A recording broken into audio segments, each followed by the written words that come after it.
This is the Truth Frequency Radio Network. We are TFR. Truth Frequency Radio. When you finally boil it all down, magic is imagination. We are moving into an age of manifestation. Things become actually less material, more ethereal. The golden dawn is when we awaken to this new station of life. What you think becomes real quicker. Regain our imagination, regain our inner child, and let that inner child out.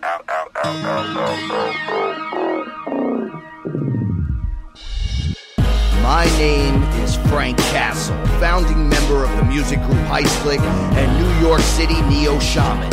After a serious injury sidelined my career in 2013, I decided to set out on an adventure to search for myself with the help of the plant medicine ayahuasca. What I discovered waiting for me was something I could have never prepared for. It was time for me to become something more, someone more. It was time I became fearless.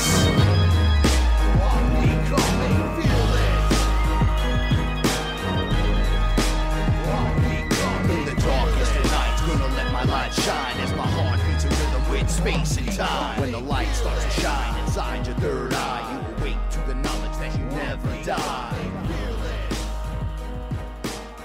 I wake on the couch around 8:30 a.m. to Paula gently touching my head. I'm still angry and upset. No sleep. I get coffee and tell Paula and my mother, no gym for me today. This is Microdose, Day 7, strain is the Golden Teacher.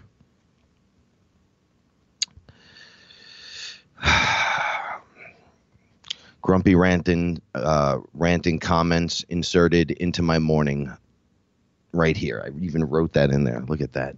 They leave and I'm thinking, okay, time to finish. I'm going to finish my write-ups. I take 3.35 grams and I sit looking at Facebook. And, oh, man, my friend died.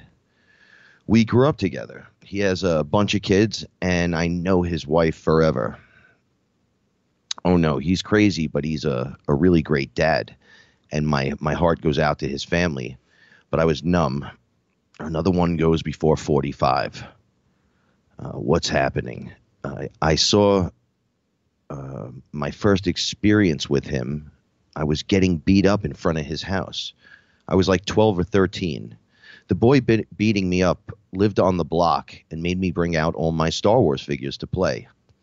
And when I got to his house, he beat me up for liking toys and stuff. Out of nowhere, an older boy came up and punched the boy hitting me. He beat that boy so bad, yelling at him not to be a bully. He came over to me and stretched out his hand to help me up from the concrete. Hey, Poncho, nice to meet you. My name's Chris. Let's play some Star Wars. That afternoon, we played on his porch for hours with both his collection and mine. It's okay to like Star Wars. It's not a bad thing, he says to me. My memories swept over me. All of the moments I shared with him, both good and bad. He taught me how to stand up to bullies in the street and that it was okay to like Star Wars. That's when he appears to me for the first time. It's you. And I started crying. I love you, my brother. As the tears fell, he looked into my eyes. It was a moment that lasted forever. He looked great. It was how I wished to remembered him. He gazed deep into me and reached out with both hands and grabbing my shoulders. What is wrong with you? It's me, boss. I'm right here. What are you crying about? And he began shaking and shouting at me. He raised his hand above his head and slapped me across the face. Wham! Oh, man, it is you. Wow. Paula came home and began to talk about last night. I interrupted her somewhere 5 minutes into the conversation. My friend died today. I burst into tears. My friends keep dying. Paula consoles me as it all just starts to fall out uncontrollably. She goes into the shower, and he appears to me again for the second time. He slaps me, then cocks his hand back to punch me in the face. When a guide steps in between us, hitting him will not do anything but hurt him, and this is not the way. He cocks his hand back again and decides not to throw the punch. He looks me in the eyes. Boss, you are the beast. Wake up. Okay, I'm good. Stop yelling at me. I tell Paula I was using a key story about him to help my cousin rationalize some of his own experiences. And I can't believe it. The synchronicities are everywhere. This guy's a warrior, and he's my brother. He paved a way for me so that I may ground myself and stand up for myself. He is a teacher. He is right. I am the boss, and I am a beast. I began to write today's report and started to see the Arcturian Woman Warrior. She's not the best looking in the face, but she gets the job done. I laughed, and she looks at me and says, "Hey, that's not nice." I tell her that she's beautiful and that I love her with everything inside of my being. You are me, and you are perfect. She then slid into my being. She crossed her arms across my chest. As we merged into one, just like the bluish-purplish commander guy, we are rejoining. My only thought that fuels my mind at this moment is, wow, somebody's about to get their asses kicked. We're all coming back together. The last thing I do before my shower is I speak to my brother, and I tell him of our friend's death and explain what's been going on here with me. I tell him how he was in every experience the other day and how he made it across the bridge. Somewhere in my small rant to him, I began to feel empowerment rise through me to him. I explained how we will make things work for us again, how we are creators, but we are also programmers of this machine. We control our universes now. She conspires for us all. I let him know to be fearless with his creations. It is now our time. This was a good conversation. I love my little brother more than life itself. And without him, so much would not be here. And I am thankful for all of us. So on a side note, Paula came home right at this moment, shopping, as I'm writing this. She says, "Look what I got you." They didn't have any superheroes. So I got you a stormtrooper from Star Wars. I know that you did not have that one. And I'm like, I don't have that one. How did you remember? Paula then smiles at me, kisses me on the cheek, and tells me she loves me. My friend then appears to me for the third time again. "Hey, boss, it's okay to love Star Wars." That was my write-up for that day. Most intense. I apologize. It's okay. It is a little emotional. It is. It's very emotional. The things that come out during these experiences, you cannot prepare yourself for. No. It was a rough week. I spoke about this on the show. Multiple people died in a short period of time. Mm-hmm. And we're going to cover that again as we go. We're going to go right back over it because what I'm learning from this is something just like the intro. I could have never have imagined any of the lessons, the plans, why you don't know, why we're waking up the way we're waking up, why we're strategically placed in the places we're supposed to be, why death isn't what it is, and that my friend, who is an absolute animal, would he would slap me in my face. But it's funny. This guy was a street warrior, and when I grew up with him, he liked to drink. Can I have a tissue, please? Yes. He was a warrior, so we used to go to his house and drink. And our mothers had this thing: you're going to do this here in front of us, so you're not out there getting in trouble on the street, right?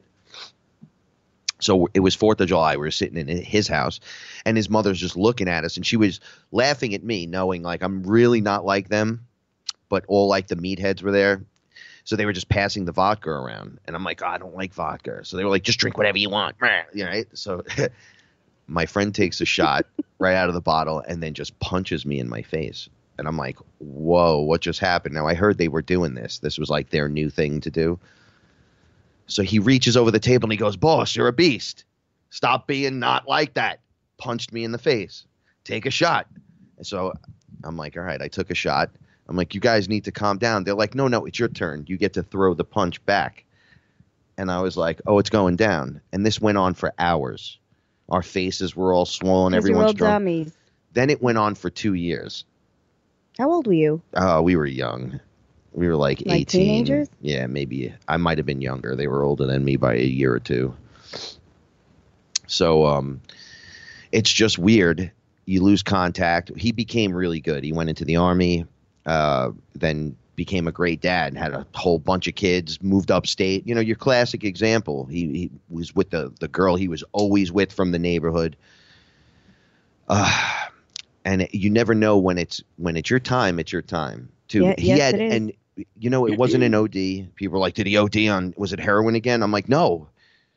He had a blood infection. He worked in steel, and he got a cut on his finger. Short. Right? Got an infection. They couldn't stop the infection, and then he had a heart attack in his kitchen after coming home from whatever hospital visit he was at, and then hit his head on the sink. His wife said it was so violent, he was having a heart attack, and he fell back and then cracked his head, and that's what killed him. Give me a break. And then my other best friend was like, well, dude, he's nuts. It would take 3 different things to kill him. And I'm like, that's not funny, but it's funny. But it means when it's your time, you're out. You're out. You know this guy can handle. The universe knows the heart attack's not enough. This isn't enough. And then you see him. Now, I've had experience. I'm sorry, folks. I don't mean to cry and get into all this, but it is part of the FearLess journey and the experience. But you know, you see them and they're better than all of us. That's the crazy part, right? Like, it's so weird how it occurs. Like my mother's first ayahuasca experience. My cousins that were dead, all of them, just walked in through the wall in the it was like they came out of a fog or I don't know, out of nothing, to not make it too fantastical, because it was spiritual, spirit-like, until they sat down and you're like, oh, I could smell you. Like and then Aya's pushing me away from my mother, like, no, this is her experience now. Right. She's with me. And I'm like, oh, okay. But then it wore off her within an hour. And she's like, I didn't meet anyone. I go, you just met all the cousins. And she goes, no, that was the greatest. And I'm like, so you didn't see the colors and the this and that. It was like the what do they call it? The paranormal. Right. Well, I think she needed that. I think that's probably all she could handle at the time, you know, and she needed to ease into the experience, because her second experience with Aya was completely different. So maybe that's what she needed to ease into it. Like, they wouldn't let me see the machine. My first experience, I heard it. I was leaning up against it, but they would not let me see it. I still don't know why. Things are the way they are. Chat room folks, we love you. But, you know, things are the way they are. Well, I'll tell you what. I feel great now that I got that off my chest, and I feel like I'm opening up even more. For those of you that are tuning in, this is the best night in radio yet again. Shout outs to my brother Ra. Shout outs to Chris and Cherie Gio. Without you guys, we wouldn't be here doing this. And I'm Frank Castle, and I'm here my etherical translator, Paula Milo, and this is FearLess. I am so happy. All right, so I got to tell you something. Shout outs to the chat room. Who, folks. me? You got to tell me something? Yeah, no, I got to tell you. I'm looking right at you. Stop poking me. All right.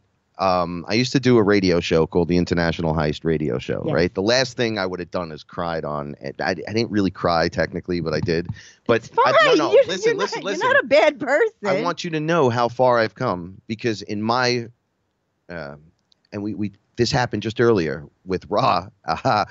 He said, I love you into the phone. We were talking as we were hanging up, but we were like, yo, I'll talk to you later, bro. All right, later.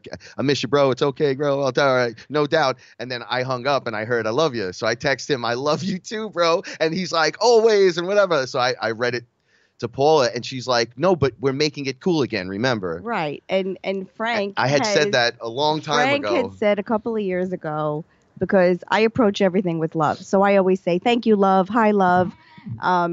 I approach everything with love. Even if you're going to be mean to me, I still try to approach it with love.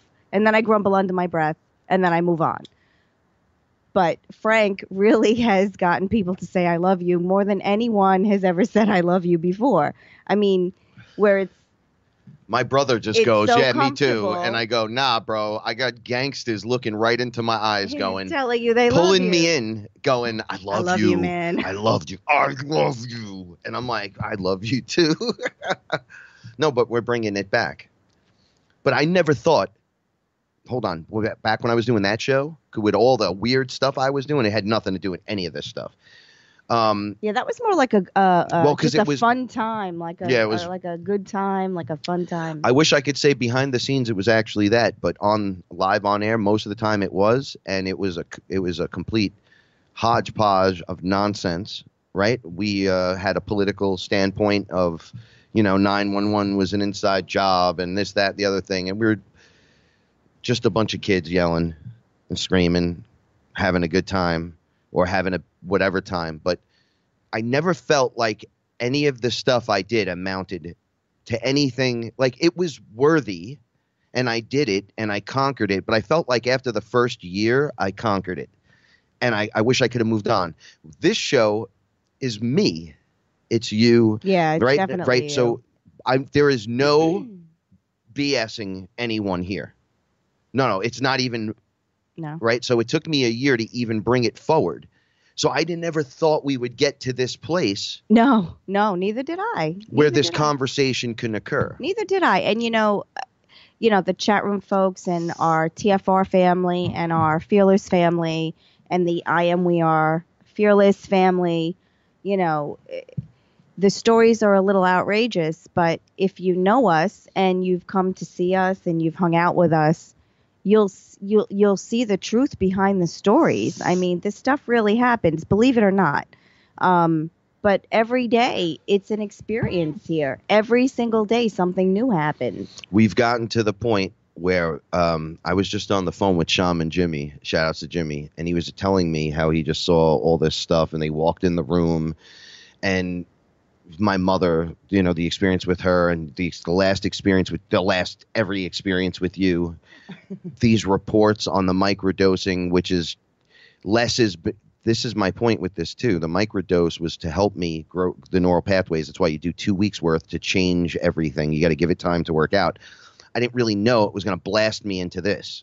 Oh, no. This is one another, knew. We didn't know. Like I haven't drinking ayahuasca because the beings are walking into my house.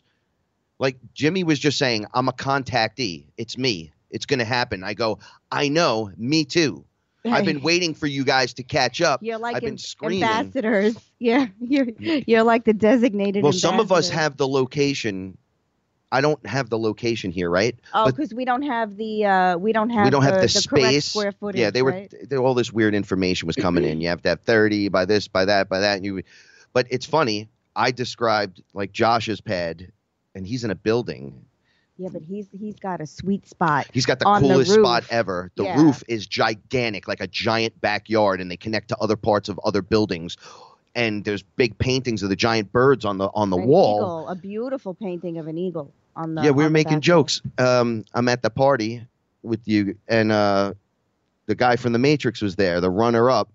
That was Agent Smith. The actor who would have been Agent Smith. Yes. Because the guy that played him, that got all the good roles, that guy, whatever his name is, he showed up. If you watch the stuff, like a last-minute guy kind of came in and took the role. So this dude was standing there looking at me, and all I could think is Bird Tribe. But that changed the course of his life. He even told you that. He was like, "Are you Frank Castle?" And I went, "Are you guys going to take me into the Matrix and run away with me?" And he was like, "It's funny you say that." And I go, "Dude, you look just like him." But he told me his thing, and I said, "No, but I'm reading you." I was standing 10 feet from him, and he did what Serge did. He changed into the bird. But it's almost like your spirit rises up a few inches out of your body behind you and shows me who you are. And I'm like, oh, wait, he's one of us. And then when we walked around the party, we realized that nobody was really best friends there, so to speak. We're all people from all over the place. We're like other people's friends. Like I was Josh's best bud, and that guy's his other best bud. Right. And we're all from different spots. Circles. Yeah. So he was an actor. Josh is a musician. He's a punk rocker. We do the show. I got the musician stuff. So we all get together. But then there's a ton of other people doing that. And what we realize is we're all the black sheep. or so of our own, areas, our own space, and we're now meeting up in this area. And I'm like, Josh, this is the contact spot. They told me, I hate when I say that. They told me, because then people go, who's they? I know people don't want to believe in Pleiadians and all that other stuff, but they were like, they out there.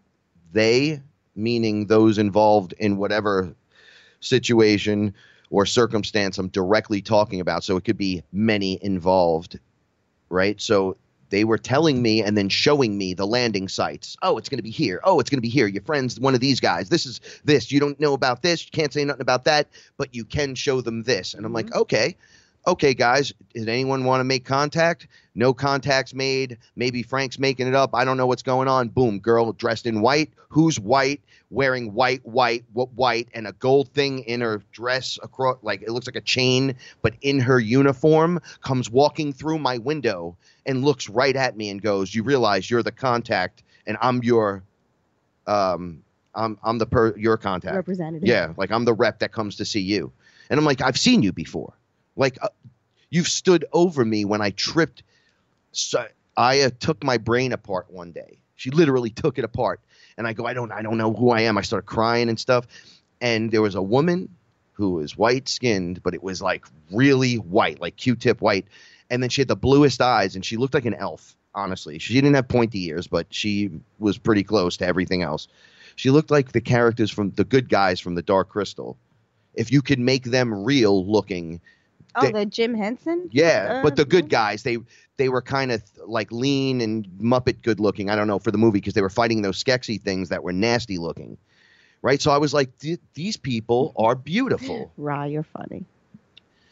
Anyway, so she came in and introduced herself as being the contact. And I said, okay, so what's next? And she said, don't worry. It starts in dreams, which already happened. Yes. Then I show up this way, like in your meditations, if you want to call it that. Yes. And I was like, okay, then what? And then she goes, well, you remember the rule. You're not allowed to leave on the ship the first time, right? I go, how do you know that? That's my rule. Because she's like, who do you think gave you that rule? When you were talking to those beings, who do you think it was? Anyone that just takes you away, you don't know who they are. You're gone. That's it. You're gone. If they want you, they'll come back tomorrow, right? So I make a joke, knock 3 times.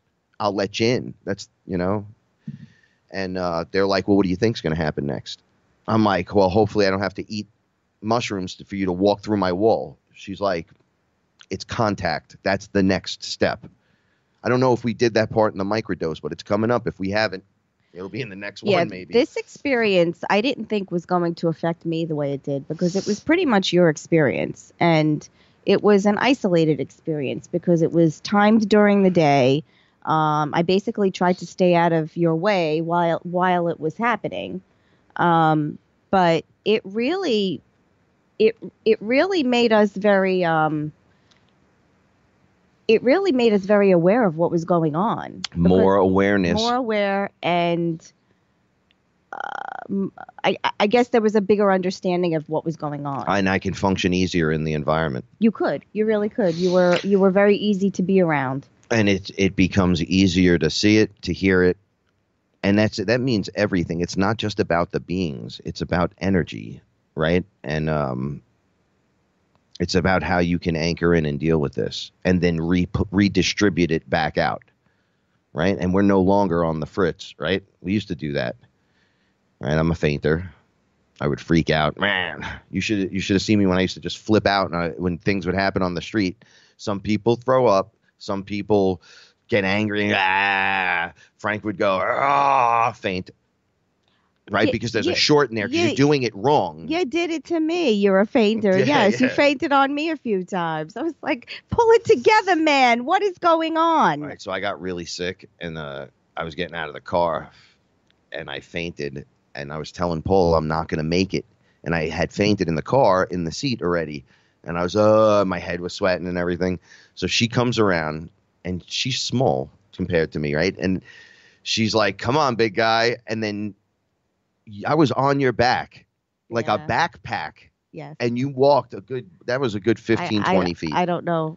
Love did it. love carried me. And carried you home. I'm amazed because I woke up on the couch and I go, how did I get here? And she's like, well, I carried you. And then I had flashbacks to me at the door wobbling, Yes, going, I what's leaned you up happening to against my the life? door so I could get the keys and out. then I remember fainting on you again. Yeah. All right, so I had that, but now that You're still all right, afraid to. no, I actually haven't in a minute, right? So it's like my adrenaline is under control. Because there's reasons. I'm not a cigarette smoker. No, you're not. These all contribute yes, I agree. to the dark way of doing things, the incorrect agree. ways. So now that my frequency is correct, Yes. right? Now that I'm listening, now that I'm paying attention, I don't freak out. Like I'll still go, whoa, like, oh, man. But I don't scream like the girl, I don't think, anymore. I don't feel that I do. No, you don't. You don't. Like you were showing Jimmy stuff, and he's like, yo, I could handle that. And they were like, okay, we're going to show you a little more now. And he goes, it got a little bit darker. Yeah. And then he goes, and then they were like, okay, we're going to just show you a little bit more. And he was like, more. hey, listen, enough. Yeah. And they were like, we're just waiting for you to say stop. That's and how then I they felt. removed him from it. I want to see the beauty. I don't want to see the dark stuff. That's I want to be in the beauty of things. Old dark energy, like hanging on. Yeah, you got to let that go because you can't go up in awareness and hold on to old baggage. It can't happen. You got to let it go. You have to let it go. You know, Chris had an excellent dream where he was the eagle, but he was chained to the rock, and they were saying, let go of the chain. And he goes, I can't fly. It's chained to me. And they were like, no, look again. And he was holding the chain. All right. When we come back, we're going to just go straight down the rabbit hole.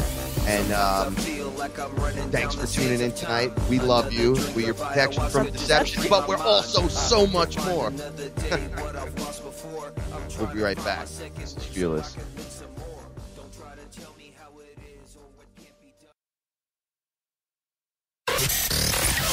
Real people, real radio.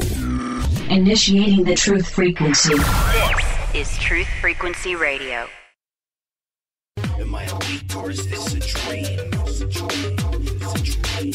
A fantasy of where I'd rather be. So come and talk with me.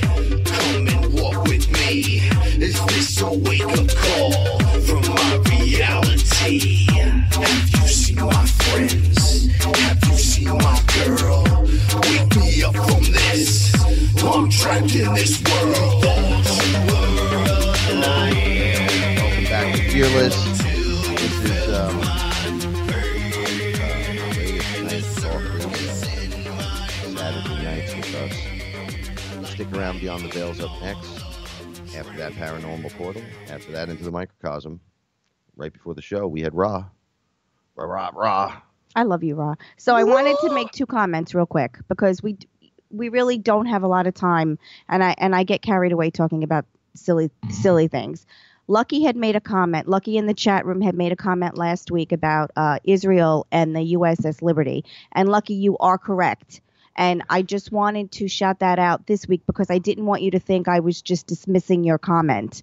And light being, was it? Light being, infinite being, having a go bag in the chat room.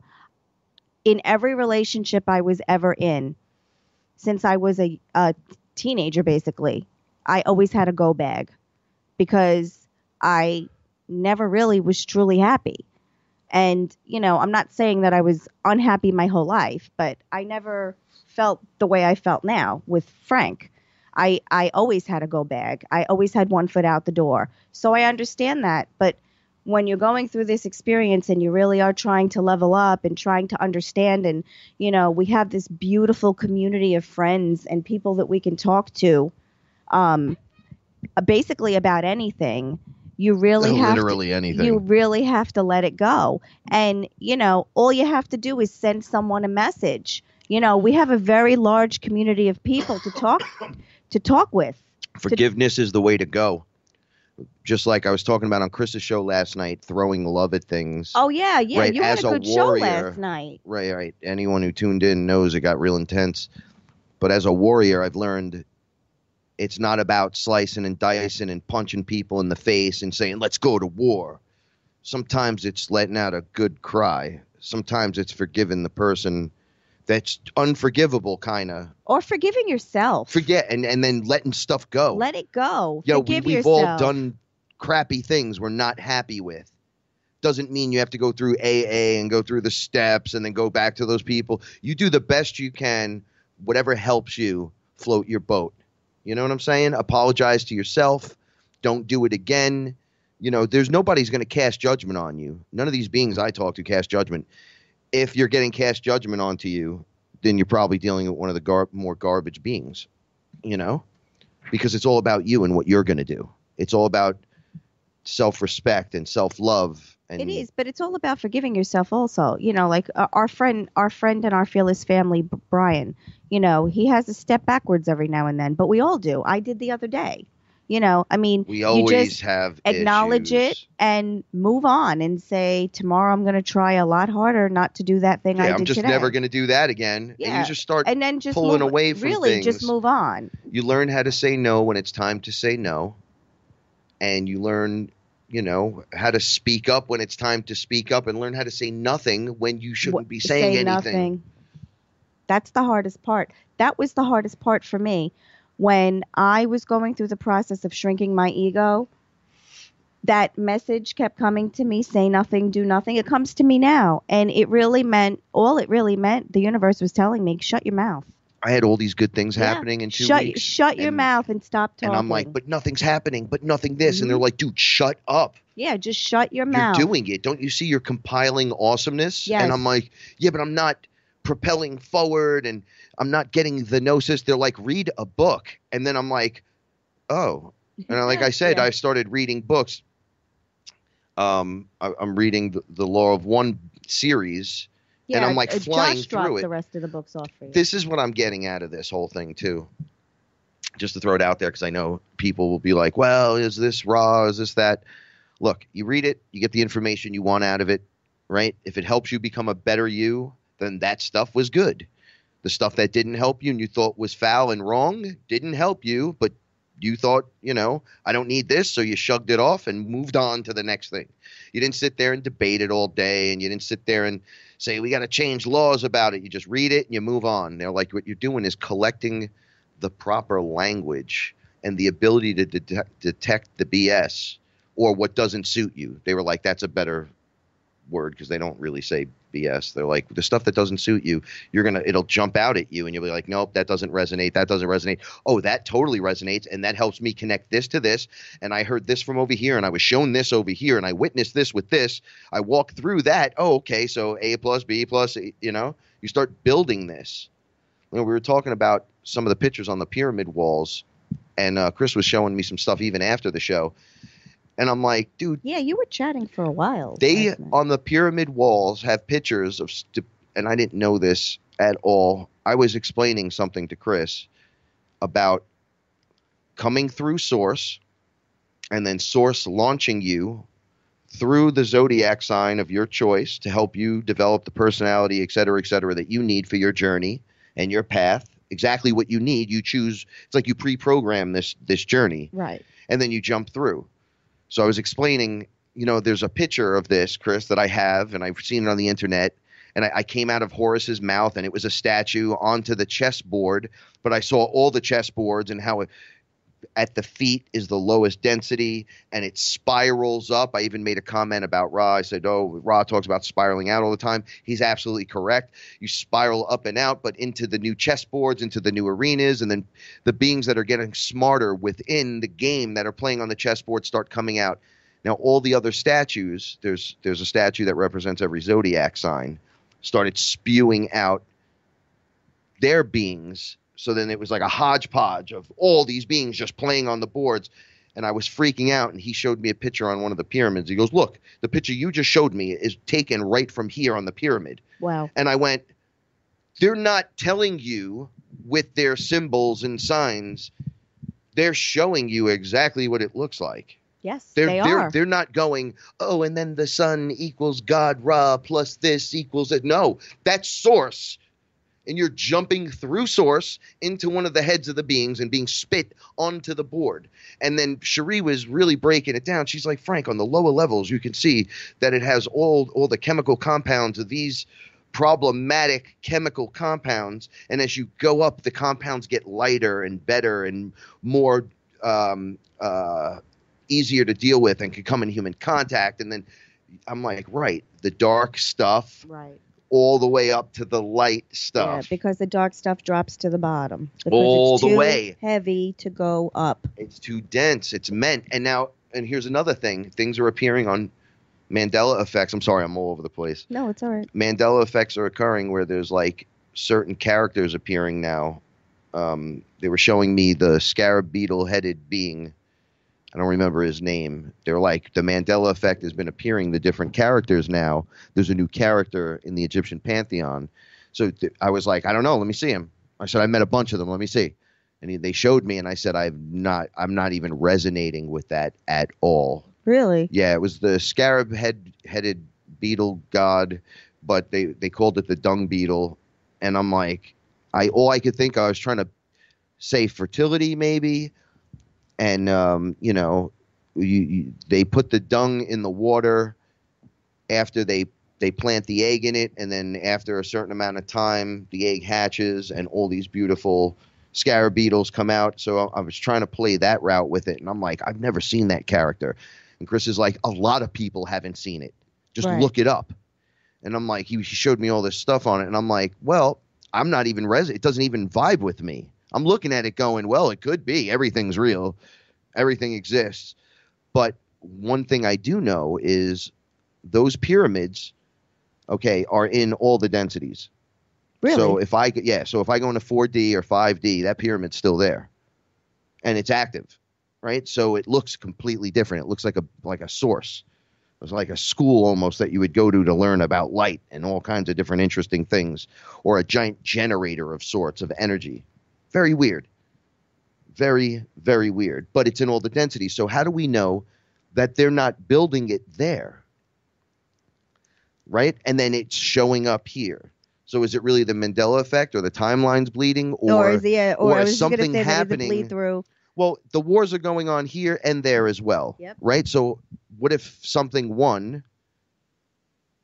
Like we're winning, or like we're leveling up, or something. The timeline, or it changes. Say in 5D, there's a character that steps in now because the timeline's changed. He's now involved, right? And then he does something, and it shows up on our pyramid from our past, but it's really happening in the now. Well, it's always now. It's always because now. It's always now. But it's really happening in the future, in the higher dimensions or the densities. Yes, the higher dimensions. And then, like, say they're scribing it onto the wall there, and it's showing up from our past into our now. So it has like it looks like it's been worn away and it's been withered over millions of years or whatever. But really, it just occurred in that area. I know this sounds so friggin' weird. I know, but it's when so cool though. When you view time from a sphere and that it's coordinates instead of like a timeline, it's like a coordinate in the sphere of spinning time. The spiral. Like Rob talks about. And I've talked about being outside of the sphere of time and how the beings move with they look like they're dancing. Almost like everything has that spiritual, what do you call that? Like a Fred Astaire thing going on. Right? They're just like floating through, and it looks beautiful. It's like a dance. And then the rhythms are like a symphony. And then when you see things interact, it's like one giant moment that's occurring on the outside of time. It's like one experience that just keeps going. Right. It's a lot different than here. Because time is not linear there. It's just weird. I looked at a being and I said to him, "Oh, you're moving very gracefully." That was gracefully. The word. And he was just like, "Well, this is what we do here. That's what it looks like." I go, "Everything looks just like where we're from. Everything, except you and me being in this tank, and you moving like that." And he's like, "Well, we're not in time." And I'm like, "How do you have buildings and all this other stuff, and you're not in time, but we're real and flesh?" And he's like, "You're real. It's all real. But right now you're just running the Horus program." Right. And then I fell back into the tank looking into I could see the rhythms of my body So when I panicked a little, like you could see the blip, blip, blip, blip, blip, blip, blip, relax, relax, and then it just goes back to normal. Just breathe. I'm like, I'm breathing in water. And he's like, well, it's amniotic fluid. It's not water. And I was like, it feels great. I have to admit, now that I'm comfortable in it, like it was very awkward. And I'm like, I'm not moving my mouth. Here's another mind-blowing thing. I was not moving my mouth at all. It was like coming out of the front of my head. Paul is just like, all right. Because you're never not moving that mouth, Frank. They explain that we're doing it wrong, that the vocabulary is so off, right? That the mouth of the creator could be used when hitting the right tones and yep. rhythms or sounds. You can do amazing things. A look could say it all. You don't have to use your mouth at all. Well, they were like sound by going like Yep. Like you get a whole bunch of people doing it. You could heal someone. I said, yeah, but that seems a little weird. They're like, no, you can move objects with it. You can heal. You could do a whole bunch of other things. Oh, yes. I'd like to thank everyone for their healings and their blessings. I was sick this week, and it truly, truly helped. Thank you. Absolutely. You guys didn't send me any, and I wound up with sickness at the end of the week. But thank you so much. I love you guys. Shut up. FearLess. No, I'm just kidding. But yeah, You're such a jelly belly sometimes. That we can do these amazing things with just the sounds of our voice. Then Nicholas Zervos, once again, getting the second shout out, 2 shows in a row, sends me a clipping of a book that out of one of the books he sent me. And it was about the Sphinx and entering the Sphinx and activating how to open it, basically. And that 3 people would do it. What do you mean, when you're inside of it? Like you can get into the Sphinx, right? Inside the Sphinx. Wow. And then you can unlock and you could go down under the ground. Yeah, and there's a whole tomb. Yeah, well, this is not my point. My point is to open it. You use your voice. Oh, to allow it to open. Yeah, but it's like a sound. It's not just your voice. So it's voice activated, but you have to use like an and hit the right notes. Oh, okay. And that would activate it. And I'm like, why is that? Why is all that? And they said back when Sanskrit was there, like the different writings and the angelic writing and the light language, whatever you want to call it, they're like, you sing that. That's why it's even weirder. They're like, it looks like a sentence that just keeps going on and on. It just sticks in lines and sticks in lines. They're like, you sing it until all of it comes out. Then your song ends. And then the response comes through in another song. The response comes through in another song?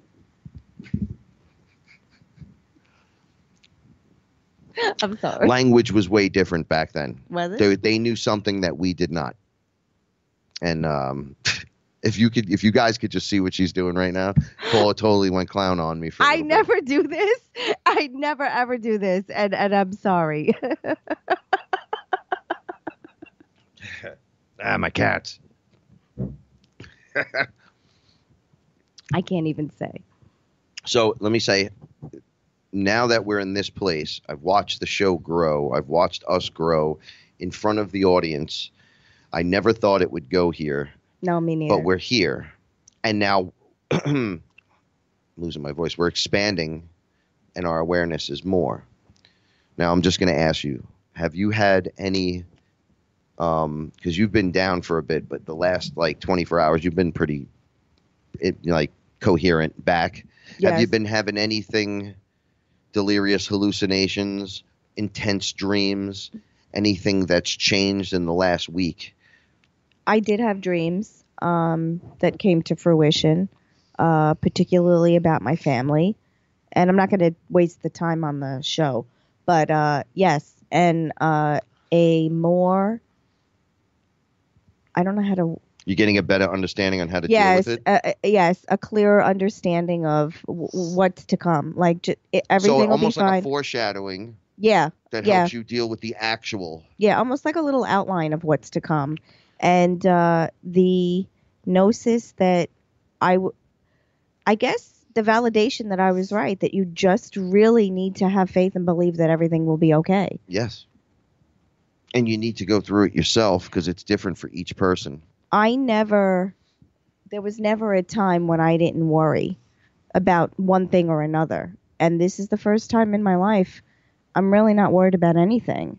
And I don't know where that, I do know where that comes from. That comes from my faith. But I think just our formula, the way we have things, our routine. And so routine is important to set up. Yeah, I think it's our routine. I think it's our family, really, our FearLess and TFR family. So it's preparation and the people. Yeah. Because this is all new. Transparency, being honest about the stuff that's going on. And it's right up front. Yeah, really, really up front. Like, you ask a question, I'll give you an answer. This is what it's going to take for me to be happy today.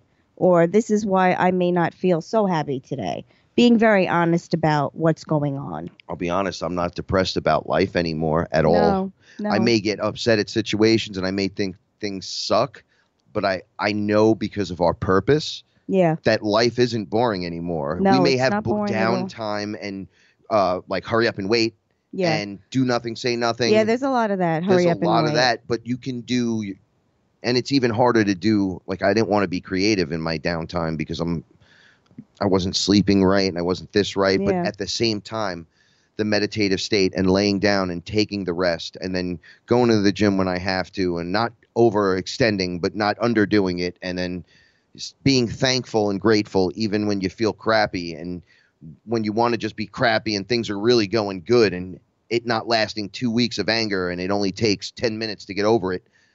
This shows progression beyond progression, which is why you fall into a position of no worry, because I am now in the no worry position. Yeah, and it's the best way to be, and like Ra, he's in the chat room right now, and he's with his wife and his baby girl in a small apartment, and me and Frank are too. To be honest, we're in a small apartment with 4 cats, and it gets a little ridiculous at times, but I can't think of anyone else I'd rather be doing this and with I've right honestly now. never been happier. Me neither. And so, we both have, we have less, but we have more. These are, you have to understand, Frank and I were 2 career people, and now we have probably less than we've ever had in our entire lives. I've been asked to go on tour. Yeah. And I've been asked to do shows, and I've gone, this is what I've said.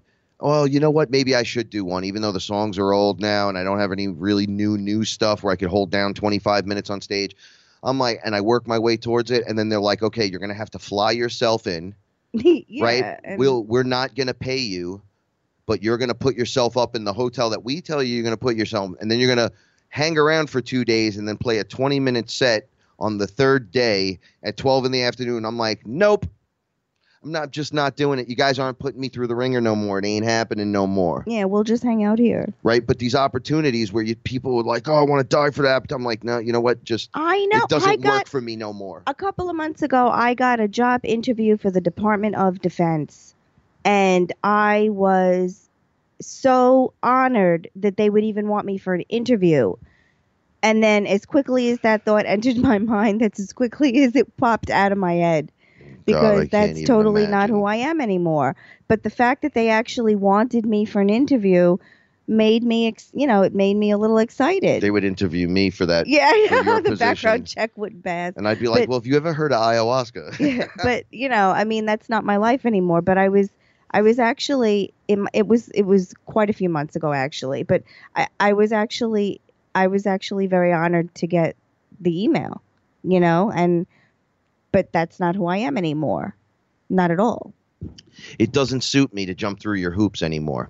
I'll create my own stuff. I'll put it out my own way. And if I want to perform, I'll just see if I can perform. But I'm not paying to play. I'm not jumping over. You can't hold fame over my head. No. I've already tasted it 3 times. The window of opportunity opened for my music group 3 times. And we jumped in it. And then self-sabotage happened with multiple people in the group.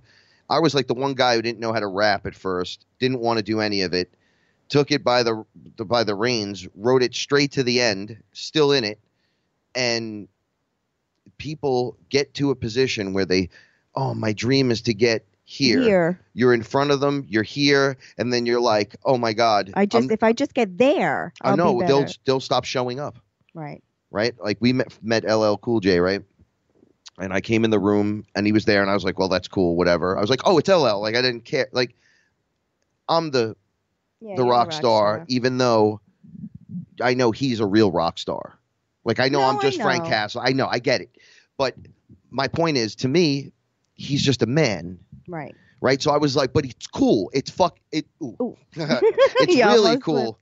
Right. So I came in with 3 dudes to go on stage. And those 3 guys were rappers from way back. And they came in. Mobb Deep was on my right, and they hated me immediately. They started yelling obscenities at me. And then I went over to LL. I shook their hands. I turned around, and there was only one guy standing there with me. And he was like, I'm not going up there. I shook LL's hand. I was talking to these dudes from Atlantic Records. I even went over to try to talk to the Mobb Deep guys. I was like, yeah, we're going to kill it today. Blah, blah, blah. I was the guy. They were like, yeah, shut up, go on stage. And the other guys that were pros at this, that the real rappers wouldn't come in the room. And I'm like, dude, LL's in here. They're like, yeah, we can't do this in front of LL. I'm like, you guys are 100 times better than me.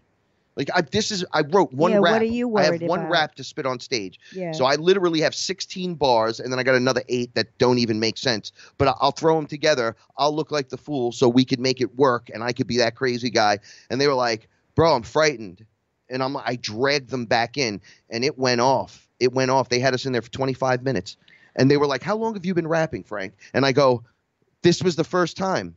And LL was with me. He was grabbing me in a headlock. He's like, dude, that was awesome. And I'm like, I'm an old school OG. And I just started talking my way in while the other guys were shaking. Then afterwards, they wouldn't do a live show. They were frightened to death. And I'm like, you finally got here. We're in with them. Atlantic Records wants. Nope.